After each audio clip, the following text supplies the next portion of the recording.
Partant d'Aboisseau, il faut parcourir plus de 30 km, dont 13 de pistes rurales pour allier le village d'Abi-Samangué.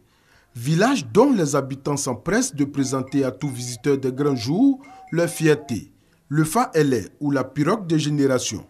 À l'époque précoloniale, cette embarcation mythique avait un rôle fondamental dans le royaume sans vie. La pirogue de génération, dans les débuts, on l'appelait la pirogue de guerre ou foudre de guerre.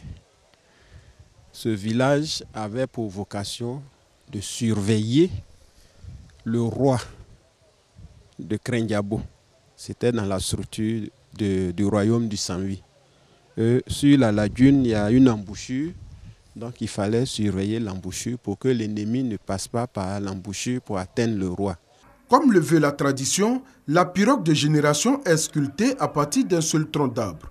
L'actuelle est la troisième du genre dans l'histoire du peuple Agni.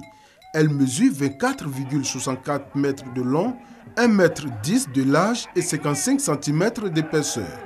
Toutefois, la pirogue de génération a un totem. Les femmes ne doivent pas toucher à cette pirogue. Par ce qui était dévolu à cette pirogue, c'était des pirogues de guerre. Et généralement, les femmes ne vont pas en guerre. Il y a beaucoup d'interdits sur les femmes, donc les gens ont coupé court aux femmes de ne pas s'approcher de cette pirogue. La fonction guerrière conférée à cette pirogue révolue, les enfants du village d'Abi-Samangué envisagent de la positionner désormais comme un attrait touristique.